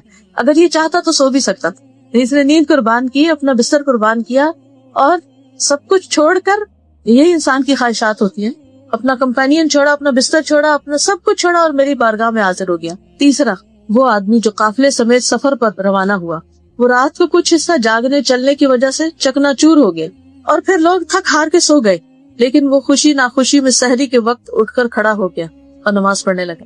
ایسے بندے پر اللہ تعالیٰ ہنستا ہے، یہ کتنا صبر کرنے والا ہے، اس وقت بھی اللہ کو یاد کرے. اسی طرح زندگی کے کچھ اور مرحلے بھی ہوتے ہیں جن میں انسان صدمے سے چور ہو جاتا ہے، ٹوٹ جاتا ہے، لیکن پھر وہ اٹھ کے اللہ کے حضور کھڑا ہو جاتا ہے، نفل پڑھنے لگتا ہے، دعائیں کرنے لگتا ہے، اللہ کو پکارنے لگتا ہے. اس وقت وہ بندہ اللہ کو کتنا پیارا ہوگا کہ سب کچھ چھوڑ کر میرے پاس آ گیا. غموں میں، دکھوں میں، تکلیفوں میں، پریشانیوں میں ہمارا رویہ کیا ہے؟ ہم سب کو سوچنا چاہیے، کیا ہم بندوں کے آگے روتے رہتے ہیں یا اللہ کے آگے بھی جا کے روتے ہیں؟ کیا بندوں سے ہی توقعات ہے کہ وہی ہمارے مسائل حل کریں گے، یا اللہ سبحانہ تعالیٰ کے آگے ہاتھ پھیلاتے ہیں اور صبح کے وقت سحری کی گھڑیوں میں اس کو اٹھ کر پکارتے کہ وہ میرے مسئلے حل کرے گا؟ کس پر ہمارا توکل، کس پر یقین ہے، کس کی طرف دھیان سب سے پہلے جاتا ہے؟ کون ہے میرا؟ ہمیں کیا یہ کہنا زیب دیتا ہے میرا کوئی نہیں، جس کا اللہ ہے وہ اس کے لیے کافی. حسبی اللہ و نعم الوکیل، نعم المولا و نعم النصیر. اسی طرح اللہ تعالیٰ ان بندوں سے محبت کرتا ہے جو اس کے کلام سے محبت کرتے ہیں، اس کی کتاب سے محبت کرتے ہیں، قرآن سے محبت کرتے ہیں. جیسے ایک صحابی جو تھے، جب نبی صلی اللہ علیہ وسلم نے ان کو ایک لشکر کا امیر بنا کر بھیجا اور وہ جب اپنے ساتھیوں کو نماز پڑھاتے تو سورۃ اخلاص یعنی قل هو اللہ پہ ختم کرتے، کچھ بھی پڑھتے لیکن آخر میں قل هو اللہ ضرور پڑھتے. تو جب لوگ واپس آئے تو یہ بات نبی صلی اللہ علیہ وسلم کو بتائی گئی.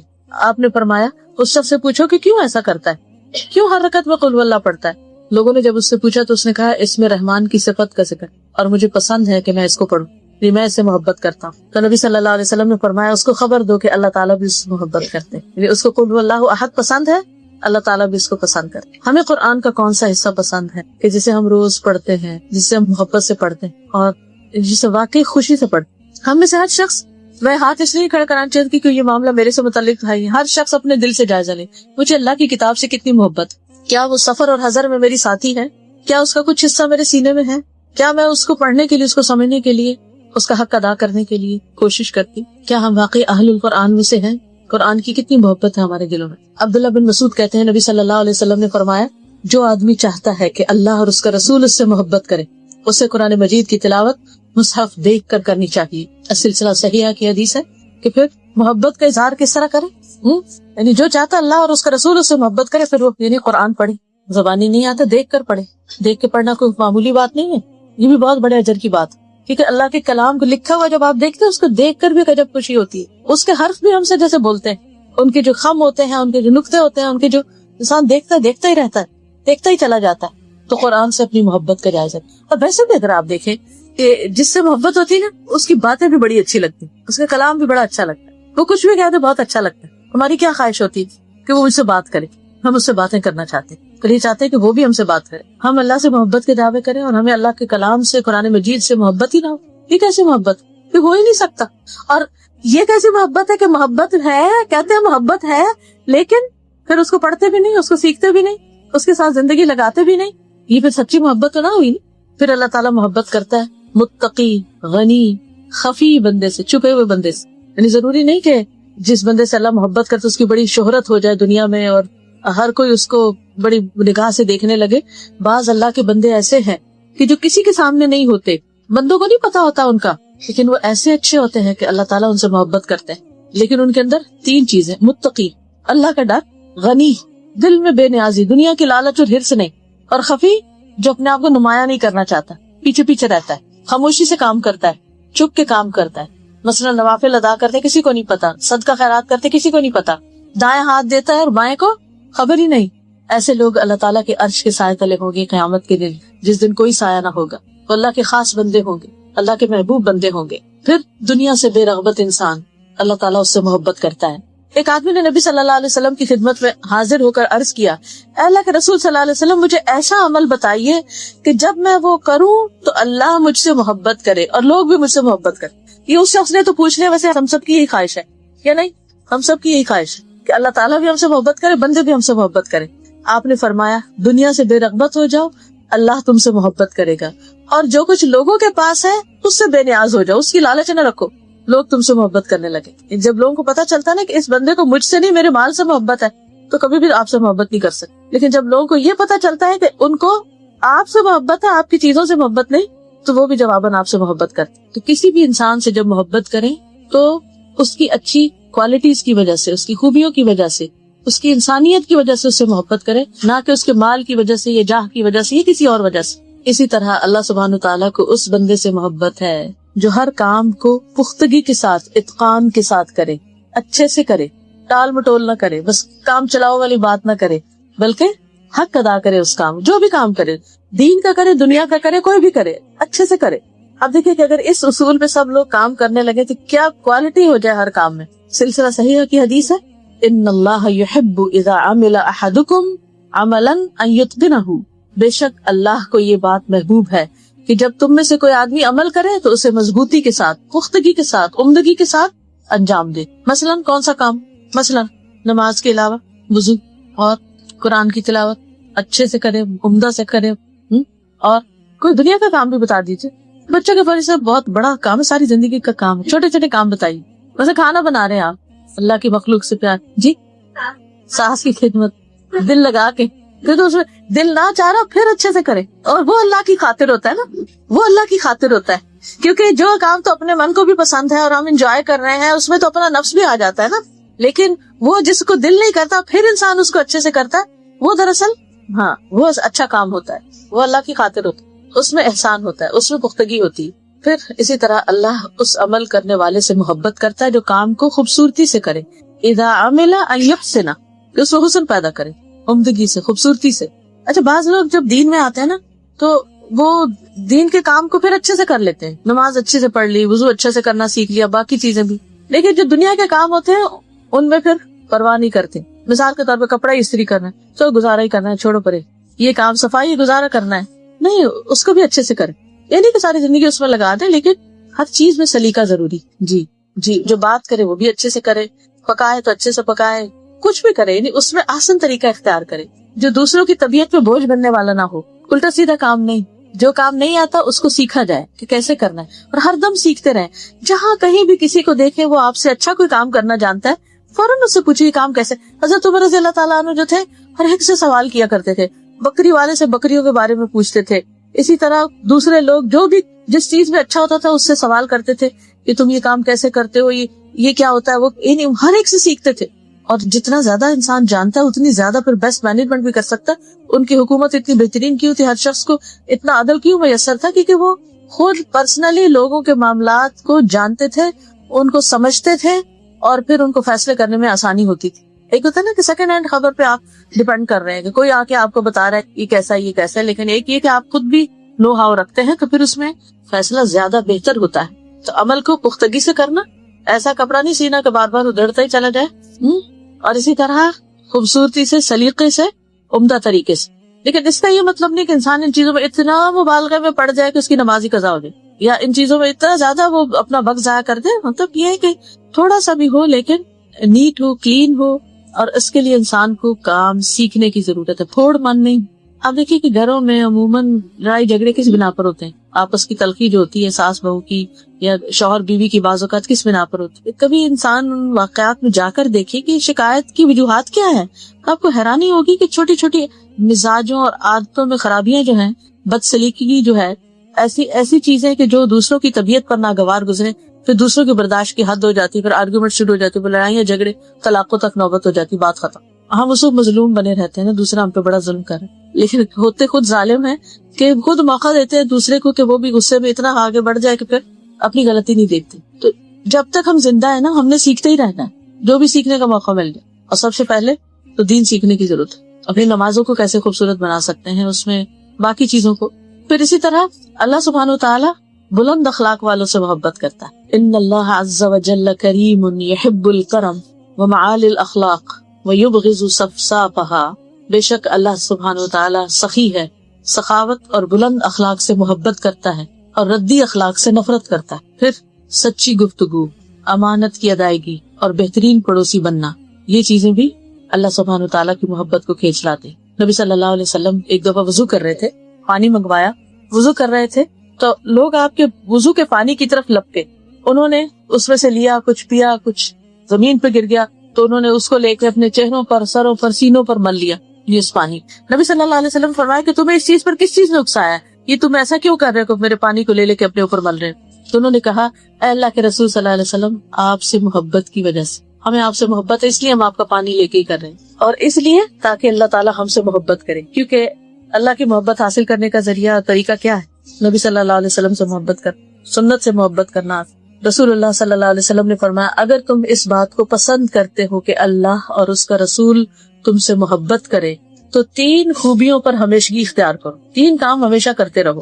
نمبر 1 سچی بات, نمبر 2 امانت کی ادائیگی, نمبر 3 اچھا پڑوس. کیونکہ پڑوسی کو تکلیف دینا نیکیوں کو اس طرح مٹا دیتا ہے جس طرح سورج برف کو مٹا دیتا ہے. سورج کے سامنے برف پگھلتی ہے, ایسے ہی پڑوسیوں کو تکلیف دینے والے کی نیکیاں پگھل کے ختم ہو جاتی, سب زائل ہو جاتی. ہاں, امانت کی ادائیگی. پھر سخاوت کرنے والا, سخی انسان. اور سخاوت صرف مال کی نہیں ہوتی, دوسروں کو معاف کر دینا, درگزر کر دینا, جانے دینا, دل کھلا رکھنا. دل کا کھلا ہونا بھی سخی ہونا ہے, صرف ہاتھ کا کھلا ہونا نہیں بلکہ دل کا کھلا ہونا. ان اللہ تعالی جواد یحب الجود. اللہ سبحانہ تعالیٰ بہت سخی ہے, سخاوت سے محبت کرتا ہے. اپنے بندوں میں بھی اس کو وہ بندے پسند ہیں جو دوسروں کو دینے والے. پھر لوگوں کی اذیتوں پر صبر کرنا, لوگوں کے دیے ہوئے دکھ اور تکلیفوں پر. نبی صلی اللہ علیہ وسلم نے فرمایا, 3 لوگ ایسے ہیں جن سے اللہ محبت کرتا ہے, اور 3 ایسے ہیں جن سے اللہ نفرت کرتا ہے. جن سے محبت کرتا ہے ان میں سے ایک وہ آدمی جس کا ایک پڑوسی ہے, وہ اس کو اذیت دیتا رہتا ہے اور وہ اس کی اذیتوں پہ صبر کرتا رہتا ہے, یہاں تک کہ ان کے درمیان موت جدائی ڈال دیتی ہے, یا ان میں سے کوئی نقل مکانی کر کے چلا جاتا ہے, یعنی گھر شفٹ کر لیتا ہے کہیں اور. اور جن سے اللہ تعالیٰ نفرت کرتے ہیں ان میں بہت زیادہ قسمیں کھانے والا, بات بات پہ قسم, واللہ واللہ, اور عام بندہ نہیں بلکہ تاجر خاص طور پہ جھوٹی قسم کھا کے پھر وہ اپنا سودا بیچے. دوسرا متکبر فقیر, محتاج بھی ہے لیکن تکبر ہے. تیسرے احسان جتانے والا بخیل, دیتا بھی نہیں کسی کو کچھ, تھوڑا بہت دے دے تو پھر اس کے بعد دوسروں پہ احسان جتاتا ہے اور ان کو اذیت دیتا ہے. اسی طرح اللہ تعالیٰ اس سے محبت کرتا ہے جو اللہ کی خاطر اللہ کے بندوں سے محبت کرتا. ایک شخص کسی بستی میں جا رہا تھا, اللہ تعالیٰ نے اس سے پہلے ایک فرشتہ اس کے راستے میں کھڑا کر دیا. جب وہ اس کے پاس سے گزرا تو اس سے پوچھا کہ تم کدھر جا رہے؟ اس نے کہا, میں فلاں بستی میں ایک شخص سے ملنے کے لیے جا رہا ہوں جس سے میں اللہ کی خاطر محبت کرتا ہوں. اس نے پوچھا کہ کیا کوئی اور وجہ یا مقصد بھی ہے؟ اس نے کہا, کچھ بھی نہیں سوائے اس کے کہ میں اس سے اللہ کی خاطر محبت کرتا ہوں. وہ فرشتہ تھا, اس نے اللہ تعالیٰ کی طرف سے پیغام پہنچایا اس بندے کو کہ اللہ سبحانہ تعالیٰ تم سے بھی محبت کرتا ہے اس وجہ سے کہ تم اللہ کی خاطر فلاں بندے. لیکن جو اللہ کی خاطر محبت ہوتی ہے اس میں دنیاوی مفادات اور لالچ نہیں ہوتی. وہ ایسی محبت ہوتی ہے جس میں انسان دوسرے انسان کو, مومن کو اللہ کے قریب ہونے میں مدد دیتا ہے. وہ ایسی محبت ہوتی ہے جس میں وہ وتواصوا بالحق وتواصوا بالصبر کرتا ہے. وہ ایسی محبت ہوتی ہے جس میں وہ دوسرے شخص کو بھٹکنے بگڑنے سے بچانے کی کوشش کرتا ہے, اس کو اس کی غلطیوں پر آگاہ کرتا ہے, اس کے عاقبت اور انجام کی خرابی سے اس کو بچانے کی کوشش کرتا ہے. کیونکہ عام طور پہ جو محبت ہوتی ہے اس میں میٹھی میٹھی باتیں ہی ہوتی ہیں, بس بات ختم نہیں. اللہ کی خاطر جو محبت ہوتی ہے اس میں ایک دوسرے کا احترام, محبت, سب کچھ ہوتا ہے، لیکن اس کے ساتھ ساتھ اگر دوسرا شخص کوئی غلط کام کرنے لگے تو اس کو روکا بھی جاتا ہے۔ ایک اور حدیث میں آتا ہے، اللہ عز و جل فرماتے ہیں میری محبت ان لوگوں کے لیے طے شدہ ہے جو میری وجہ سے ایک دوسرے سے محبت کرتے ہیں، میری محبت ان کے لیے طے شدہ ہے جو میری وجہ سے ایک دوسرے سے ملاقات کرتے ہیں، ان کے درمیان کوئی رشتہ داری نہیں، کوئی اور تعلق، کوئی مقصد، کوئی بزنس، کچھ نہیں، صرف اللہ کی خاطر۔ میری محبت ان لوگوں کے لیے طے شدہ ہے جو میری وجہ سے ایک دوسرے پر خرچ کرتے ہیں، میری محبت ان لوگوں کے لیے طے شدہ ہے، ہو گئی، ڈن، جو میری وجہ سے ایک دوسرے پر صدقہ کرتے ہیں۔ اور صدقہ کرنے سے مراد ضروری نہیں کہ دوسرا فقیر ہو، صدقہ کرنا، اسمائل کرنا بھی صدقہ، دوسرے کے ساتھ اچھا سلوک کرتے ہیں۔ پھر اسی طرح یہ ہے کہ ایک اور روایت میں آتا ہے، صحیح ترغیب و ترہیب کی ہے، کہ جو دو شخص غائبانہ اللہ کے لیے ایک دوسرے سے محبت رکھتے ہیں تو ان میں اللہ کو زیادہ محبوب وہ شخص ہے جو اپنے ساتھی سے زیادہ محبت رکھتا۔ غائبانہ محبت کا کیا مطلب؟ آپ کبھی ملے نہیں، اس کو پتا بھی نہیں دوسرے کو۔ مثلا ہم صحابہ کرام سے محبت کرتے ہیں، ان کو پتا ہے ہم ان سے محبت کرتے ہیں، صحابیات سے محبت کرتے، ان کو نہیں پتا، لیکن جو زیادہ محبت کرتا ہے وہ اللہ تعالیٰ کا زیادہ محبوب۔ اسی طرح لین دین میں نرمی کرنے والا، بلا شبہ اللہ اس بندے سے محبت کرتا ہے۔ جو بیچنے میں نرمی اختیار کرتا ہے، خریدنے میں نرمی اختیار کرتا ہے، قرض وغیرہ کی ادائیگی میں نرم رویہ اختیار کرتا ہے، پھر اللہ تعالیٰ کی نعمتوں کا اظہار کرنے والا اللہ کا محبوب ہوتا ہے، لوگوں کی لڑائیوں میں صلح کرانے والا اللہ کا محبوب ہوتا ہے، پھر اللہ سے ملاقات کا شوق رکھنے والا اللہ کا محبوب ہوتا ہے۔ پھر کچھ کام ایسے ہیں جو اللہ کے محبوب کام، جب ہم وہ کام کریں گے تو اللہ تعالیٰ کے محبوب بن جائیں گے۔ ان میں اللہ کے دین سے محبت کرنا، نماز کی محبت ہونا اور وقت پر نماز پڑھنا، تہجد کی نماز پڑھنا، پھر روزہ، صوم داؤدی اللہ کے یہاں محبوب روزے ہیں، ایک دن روزہ رکھنا، ایک دن نہ رکھنا، امر بالمعروف اور نہی عن المنکر، صلہ رحمی کرنا، وقت پر نماز پڑھنا، والدین کے ساتھ نیکی کرنا، جہاد فی سبیل اللہ، وہ کام جو مسلسل کیا جائے، مسلسل، احب الاعمال الی اللہ ادومها وان قل، خواہ تھوڑا سا ہی کیوں نہ ہو۔ مثلا کوئی تسبیحات آپ نے شروع کی، روزانہ پڑھیں، ناغا نہیں کرے، دہا کے چاش کے نفل شروع کی، روز پڑھیں، چھوڑے نہیں، اللہ کہ کبھی کبھار کیونکہ فرض تو نہیں، کبھی ایسا ہوتا ہے ٹریول کر رہا ہوتا ہے انسان یا کوئی مجبوری ہو جاتی تو اس میں چھوڑنا الگ بات۔ پھر اللہ تعالیٰ کے نزدیک محبوب لوگ وہ ہیں جو دوسرے لوگوں کے لیے سب سے زیادہ فائدے کے ہوں، اپنی ذات سے دوسروں کو فائدہ پہنچانا، یہ نہیں کہنا وہ ہمیں یوز کر رہے ہیں، نو، کچھ بھی ہو، ہم تو اللہ کے لیے کر رہے ہیں نا، کسی کے کام آ جائے، یہ چیز اللہ تعالیٰ کے پسندیدہ ہے۔ عبداللہ بن عمر رضی اللہ عنہما نبی کریم صلی اللہ علیہ وسلم سے روایت کرتے ہیں، آپ صلی اللہ علیہ وسلم نے فرمایا، ظلم قیامت کے دن اندھیروں کی شکل میں ہوگا، ظلم قیامت کے دن اندھیروں کی شکل میں ہوگا۔ قاضی اعظم کہتے ہیں کہ یہ اپنے ظاہر پر ہی ہے کہ دنیا میں ظلم کرنے کی وجہ سے وہ ظلم کرنے والوں کے لیے کئی اندھیروں کا باعث ہوگا، اور ظالم قیامت کے دن صحیح رستے پر یعنی جنت کے رستے پر نہیں چل سکے گا۔ سورۃ الحدید میں اللہ تعالیٰ فرماتے ہیں، یسعی نورہم بین ایدیہم و بایمانہم، ان کا نور ان کے آگے آگے اور ان کی دائیں طرف دوڑ رہا ہوگا یا ان کے دائیں ہاتھ میں ہوگا، یعنی مومنوں کا نور، لیکن منافقین کا نور بجھ جائے گا۔ وہ شروع میں مومنوں کے نور کی روشنی میں چلیں گے، لیکن پھر وہ نور منافقین کے لیے نہیں رہے گا، اندھیرا ہو جائے گا، اور یہ پل صراط پر ہوگا جو کہ انتہائی باریک اور تلوار سے زیادہ تیز ہے، اور جس سے گزر کر ہی لوگ جنت میں جا سکتے ہیں، اور وہ لوگ پھر پل پار نہیں کر سکیں گے، اپنی منزل کو نہیں پہنچ سکیں گے۔ اور اسی طرح اندھیروں کی شکل میں ایک اور معنی بھی کیا گیا ہے کہ ان کے اوپر سختیاں ہوں گی، یعنی اندھیرے کیا ہیں؟ سختیاں، جیسے قرآن مجید میں آتا ہے، قُلْ مَن يُنَجِّيكُم مِّن ظُلُمَاتِ الْبَرِّ وَالْبَحْرِ، کہہ دیجئے تمہیں خشکی اور سمندر کے اندھیروں سے کون نجات دیتا ہے۔ تو اندھیروں سے مراد یہاں کیا ہے؟ مشکلات، سختیاں، سزائیں، تکلیفیں۔ تو ظلم میں دو چیزیں ہوتی ہیں بیسیکلی، ایک تو یہ کہ ایک انسان دوسرے انسان کے ساتھ زیادتی کرتا ہے، اس کا مال ناحق چھین لیتا ہے یا ویسے اس کا کوئی حق مار دیتا ہے، اور دوسرا یہ ہے کہ رب کی نافرمانی کی جاتی ہے۔ تو یعنی ظلم میں دوہرا گناہ ہوتا ہے، حقوق اللہ بھی پامال ہوتے ہیں اور حقوق العباد بھی، کیونکہ اللہ کا حکم نہیں مانا جاتا اور بندے کا حق رہ جاتا ہے۔ اور اصل میں ظلم اس انسان پہ کیا جاتا ہے جو اپنا بدلہ لینے پر قادر نہیں ہوتا، وہ اپنے لیے خود لڑ نہیں سکتا، وہ اپنا حق خود لے نہیں سکتا، وہ اپنا حق پروٹیکٹ نہیں کر سکتا۔ اور اسی طرح ایک معنی یہ بھی کیا گیا ہے کہ دل کا اندھیرا جو ہے یہ دراصل ظلم کا باعث ہے. یعنی ظلم اس وقت پیدا ہوتا ہے جب دل میں اندھیرا ہوتا ہے. جس دل میں ہدایت کی روشنی ہوتی ہے تو پھر وہ ظلم نہیں کرتا. جیسے ابھی بات ہوئی تھی نا کہ جب علم نہیں ہوتا تو یہ ساری خرابیاں ہوتی ہیں، تو بالکل اسی طرح جب ایمان نہیں ہوتا دل کے اندر، علم کی روشنی نہیں ہوتی، تو پھر انسان کے جب اندر اندھیرا ہوتا ہے تو وہ باہر ظلم کرنے لگتا ہے، اور جب ظلم کرتا ہے تو الٹیمیٹلی اس کے لیے اندھیرا ہو جائے گا. کیونکہ جو لوگ ایمان والے ہوں گے اور جن کے اندر تقویٰ ہوگا ان کو تو نور دیا جائے گا، اور قیامت کے دن وہ اپنے نور کے روشنی میں چلیں گے.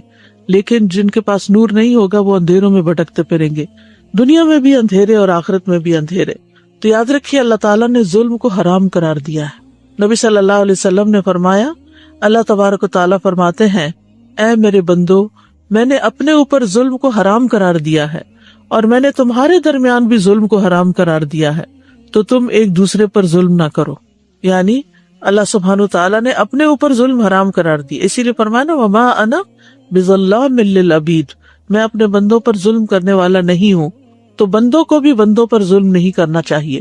اسی طرح ایک حدیث میں آتا ہے، وہ بھی صحیح بخاری کی ہے، کہ المسلم اخو المسلم لا یظلمہ ولا یسلمہ، کہ ایک مسلمان دوسرے مسلمان کا بھائی ہے، نہ خود ظلم کرتا ہے اور نہ کسی اور کو کرنے دیتا ہے.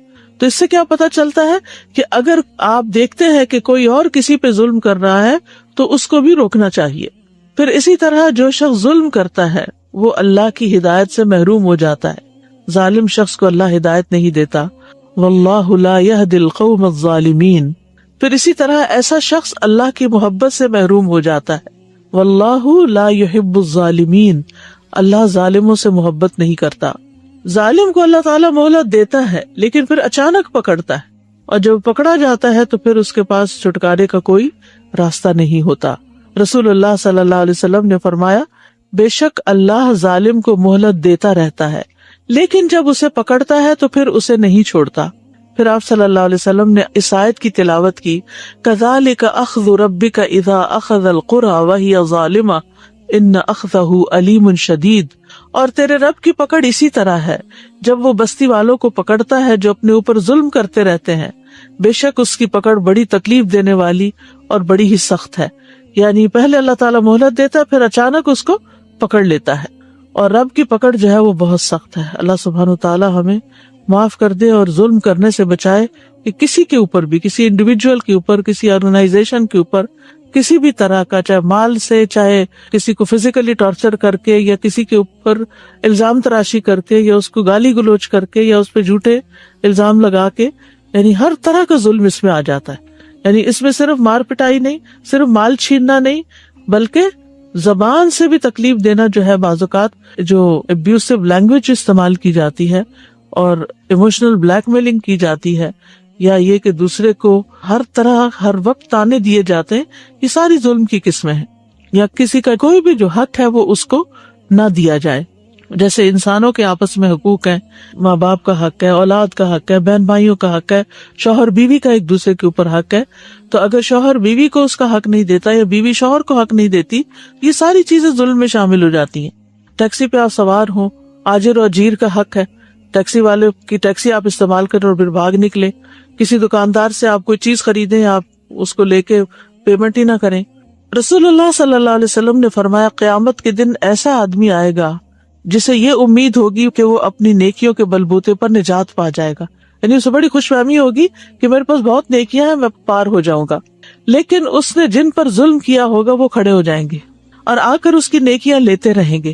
مظلوم کو اس کی نیکیوں میں سے دے دیا جائے گا، حتیٰ کہ اس کے پاس ایک بھی نیکی باقی نہیں رہے گی. ساری زندگی کی کمائی مظلوموں کو مل جائے گی. جس نے نیکی کی اس کو کچھ نہیں ملے گا. اور کس کو مل جائے گا؟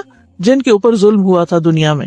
پھر ایک مظلوم آ جائے گا، اب اس کی حسنات تو ختم ہو چکی ہیں، لہذا مظلوم کی برائیاں لے لی جائیں گی اور اس کی برائیوں کے اوپر رکھ دی جائیں گی تاکہ ان کے حصے کی سزا یہ شخص بھگتے.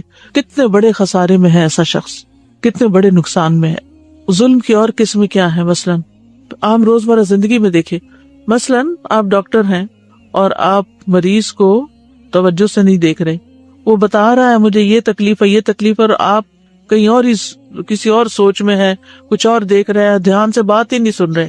اور پھر اس کو ایسے ہی کوئی دوا لکھ کے دے دیتے ہیں یا اس کو کوئی انجیکشن لگا دیتے ہیں جس کے نتیجے میں اس کی ڈیتھ ہو جاتی ہے. تو آپ خود سوچئے کہ پھر یہ کتنا بڑا ظلم ہے. آپ صرف ظالم ہی نہیں، آپ قاتل بھی بن گئے. اور کن کن کیسز میں کہاں کہاں ظلم ہوتا ہے. مثلاً آپ ایک ٹیچر ہیں اور آپ بچوں کو صحیح طور پر ٹائم ہی نہیں دے رہے، ان کو پڑھا ہی نہیں رہے، ٹال مٹول کر رہے ہیں، تیاری پوری نہیں کر کے آتے، ادھر ادھر کی باتیں کر کے وقت کل کر رہے ہیں. یہ بھی ظلم ہے، کسی کی زندگی ضائع کرنا، کسی کی عمر، کسی کا وقت. جی لمبی لائن لگی ہوئی اور سب کو کاٹ کے ان کا حق مار کے آگے چلے جانا. ہاں، کام کرا کے اجرت نہ دینا. جی یہ بھی ایک ظلم کی قسم ہے کہ مثلاً آپ نے کسی کو امپلائی رکھنا ہے اور آپ اسے کہتے ہیں کہ پہلے آپ ذرا کام کر کے دکھائیں، اور کام کرا لیتے ہیں اور اس کو کچھ بھی نہیں دیتے اور یہ کہہ کے نکال دیتے ہیں ہمیں کام پسند نہیں آیا.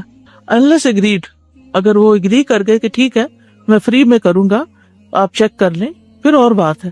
لیکن اگر وہ اگری نہیں کرتا اور آپ اس کو دھوکے سے رکھ کے اور فارغ کر دیتے ہیں تو یہ ٹھیک نہیں. یعنی بعض اوقات آپ دیکھیں کہ رات کے وقت جب آپ ڈرائیو کر رہے ہوتے ہیں اور سڑک پہ لائٹس نہ ہو اور کوئی آس پاس آبادی بھی نہ ہو، حالانکہ آپ اپنی گاڑی کے اندر ہوتے ہیں، لیکن آپ کے دل میں کیا ہوتا ہے. ابھی ریسنٹلی اس ویکینڈ پہ ہم آشوا گئے تھے درس کے لیے، تو واپسی پہ جو GPS ہے وہ جہاں جہاں سے ہمیں لے جا رہا تھا تو کچھ رستہ ایسا آیا کہ بالکل اندھیرا تھا اور صرف اپنی ہی گاڑی کی لائٹس تھی. اسی دن میں سورۃ الحدید یہاں پڑھا کر گئی تھی تو مجھے یہی یاد آ رہا تھا کہ قیامت کے دن کوئی انسان کسی سے لائٹ نہیں لے سکے گا، ہر ایک کا اپنا اپنا نور ہوگا. اور اگر اللہ نہ کرے کہ اپنی گاڑی کی لائٹس کو کچھ ہو جائے تو پھر آپ ٹوٹل اندھیرے میں کھڑے، کیونکہ اس دن منافقین سے روشنی لے لی جائے گی، اول ان کو دی جائے گی. جس سورۃ البقرہ میں آتا ہے نا کہ مثلهم كمثل الذي استوقد نارا فلما اضاءت ما حوله ذهب الله بنورهم وتركهم في ظلمات لا يبصرون. ابن عباس رضی اللہ عنہما سے روایت ہے کہ نبی کریم صلی اللہ علیہ وسلم نے معاذ رضی اللہ عنہ کو یمن کا گورنر بنا کر بھیجا تو آپ صلی اللہ علیہ وسلم نے فرمایا مظلوم کی پکار سے بچتے رہنا، اتقی دعوت المظلوم، یعنی بد دعا سے بچتے رہنا، کیونکہ اس بد دعا کے اور اللہ کے درمیان کوئی پردہ حائل نہیں ہوتا، سیدھی اللہ تک پہنچتی ہے. یہ اس طویل حدیث کا حصہ ہے جو صحیح بخاری میں آئی ہے. ابن عباس کہتے ہیں کہ رسول اللہ صلی اللہ علیہ وسلم نے معاذ بن جبل کو یمن کی طرف بھیجا تو انہیں فرمایا تم اہل کتاب کے پاس جا رہے ہو، وہاں جا کر انہیں پہلے اس بات کی دعوت دینا کہ وہ گواہی دیں کہ اللہ کے سوا کوئی معبود برحق نہیں اور محمد صلی اللہ علیہ وسلم اللہ کے رسول ہیں. پھر اگر وہ اس بات کا اقرار کرنے میں تمہاری اطاعت کرے تو انہیں بتانا کہ تحقیق اللہ نے تم پر دن رات میں 5 نمازیں فرض کی ہیں. جب یہ بھی مان لیں تو انہیں خبردار کرنا کہ بے شک اللہ نے تم پر زکوٰۃ فرض کی ہے جو ان کے مالداروں سے وصول کر کے ان کے غرباء پہ تقسیم کی جائے گی. پھر اگر وہ تسلیم کر لیں تو زکوٰۃ وصول کرتے وقت ان کا سب سے عمدہ مال لینے سے پرہیز کرنا اور مظلوم کی پکار بد دعا سے بھی ڈرتے رہنا، کیونکہ اس کی بد دعا اور اللہ کے درمیان کوئی پردہ حائل نہیں ہوتا. مراد یہ ہے کہ وہ دعا فوراً قبول ہوتی ہے. تو یہاں پر ظالم کے لیے ایک بہت بڑی وارننگ ہے، تنبیہ ہے. یعنی ظالم کو اس بات سے لازمی ڈرنا چاہیے کہ ایک چیز جو اس کے ذمہ واجب تھی اس کی مقدار کو زیادہ لے لینے کی وجہ سے مظلوم اس کے لیے بد دعا نہ کر دے. ٹھیک ہے، یعنی انسان کسی کا حق نہ مارے. جیسے زمینی کی بات ہوئی، پراپرٹیز کی بات ہوئی کہ بھائی بہن کی زمین کو اپنے حق سے زیادہ زبردستی نہ اس سے لے لے. کہیں ایسا نہ ہو کہ اس کے منہ سے کوئی بد دعا نکل جائے اور پھر وہ بد دعا اس کو لگ جائے اور اللہ تعالیٰ اس شخص کے بارے میں یعنی اس کی بد دعا جو ہے وہ قبول کر لے جس نے اس پہ ظلم کیا تھا. اسی طرح رسول اللہ صلی اللہ علیہ وسلم نے فرمایا کہ مظلوم کی بد دعا سے بچو، کیونکہ یہ تو چنگاریوں کی طرح آسمان کی طرف اٹھتی ہے. بون فائر کبھی کی ہے تو اس میں سے چنگاریاں نکلتی ہیں نا، چھوٹے چھوٹے سپارکس. تو اس کی مثال دے کے سمجھایا گیا بد دعا جو ہے نا وہ دل جلتا ہے نا، دل کے اندر ایک جلن اور کڑن ہوتی ہے تو وہ نکلتی ہے اور وہ چنگاریوں کی طرح اوپر چڑھتی چلی جاتی ہے، اوپر کو اوپر کو اوپر کو. اسی طرح آپ نے فرمایا 3 دعاؤں کی قبولیت میں کوئی شک نہیں. نمبر 1 مظلوم کی دعا، نمبر 2 مسافر کی دعا، نمبر 3 باپ کی اپنے بیٹے کے خلاف بد دعا کرنا. مظلوم اگرچہ کافر ہو، مظلوم اگرچہ مسلم نہ ہو. یعنی بعض اوقات ہم کہتے ہیں کہ یہ تو مسلم کی شاپ نہیں ہے، نان مسلم کی ہے، چلو یہاں سے تو کچھ بھی شاپ لفٹنگ کر لو یا پاکٹ پکنگ کر لو، یہ کون سا مسلمان ہے. جیسے بنی اسرائیل کہتے تھے نا، لیسا علینا فی الامیین سبیل، امیوں کے بارے میں ہم سے کچھ نہیں پوچھا جائے گا، یعنی عربوں کے بارے میں ہم جو بھی کریں تو ہمارا حساب نہیں ہونا. لیکن کیسے نہیں ہونا؟ کسی بھی انسان پہ ظلم، چاہے وہ مسلم ہے نان مسلم ہے، یہ روا نہیں، یہ جائز نہیں. اسی طرح اگرچہ کوئی انسان گناہگار ہو، بعض اوقات ہم کہتے ہیں یہ فلاں شخص اس کے اندر اتنی بری عادتیں ہیں، یہ تو ایسا اور ویسا ہے، یہ چیز کا حقدار نہیں ہے، اس کو تو دو ہی نہ. جیسے کئی ماں باپ اپنے نافرمان بچے کو کیا کرتے ہیں، آگ کر دیتے ہیں. تو آگ کرنے کا آپ کو اختیار نہیں ہے، آپ نہیں کر سکتے آگ، کیونکہ ہدایت تو اللہ کے ہاتھ میں، وہ کبھی بھی دے سکتا ہے. تو اسی طرح مظلوم اگرچہ فاجر ہو، کافر ہوگا تو اوپر پڑا نا، اگرچہ وہ مسلم نہ بھی ہو، آپ صلی اللہ علیہ وسلم نے فرمایا مظلوم اگرچہ کافر ہو اس کی بد دعا سے بچو، کیونکہ اس کے سامنے کوئی پردہ حائل نہیں ہوتا. اسی طرح اگر وہ فاجر ہو، فرمایا مظلوم کی دعا قبول کی جاتی ہے اگرچہ وہ گناہگار ہی ہو، بس اس کا گناہ اس کے اپنے نفس پر ہے، یعنی گناہ کی سزا وہ بھگتے گا. اس کو دیکھ کر تم یہ نہ سوچو کہ اس کے ساتھ تو جیسا چاہے رویہ اختیار کر لوں. یعنی ہمیں حق نہیں پہنچتا کہ اگر کوئی شخص غلط کام کرتا ہے تو ہم بھی غلط کام شروع کر دیں. ٹھیک ہے، وہ غلط کام اس کے ساتھ ہے، اس سے روک سکتے تو روکو، اور اگر نہیں روک سکتے تو تم اس کے ساتھ ظلم نہیں کرو. ہاں، اگر اللہ کی حدوں میں سے کوئی حد جاری کرنی ہے قانون کے مطابق تو وہ اور بات ہے. نبی صلی اللہ علیہ وسلم نے فرمایا مظلوم کی دعا قبول کی جاتی ہے اگرچہ وہ گناہگار ہو، بس اس کا گناہ اس کے نفس پر ہے. جو غلط کام کیا اس کا ذمہ اس کے اوپر ہی ہوگا، لیکن دعا اس کی سنی جائے گی. اسی طرح مظلوم سے اللہ کا وعدہ ہے. رسول اللہ صلی اللہ علیہ وسلم نے فرمایا مظلوم کی بد دعا سے بچو، کیونکہ وہ بادلوں پر اٹھائی جاتی ہے. اللہ تعالیٰ فرماتا ہے مجھے میری عزت اور جلال کی قسم، میں ضرور تمہاری مدد کروں گا اگرچہ تھوڑی دیر بعد ہی کروں.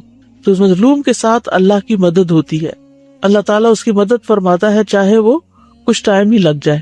یہاں ایک بات واضح کرتی چلی رہا ہوں کہ بچے ماؤں کو ستاتے ہیں تو ماؤں کو بہت سنبھل کے دعا بد دعا دینی چاہیے، کیونکہ بعض مائیں بچوں کے ستانے پر ان کو بہت بری بری باتیں کہتی ہیں. تو یہ آپ سب کو کان کھول کے سن لینا چاہیے.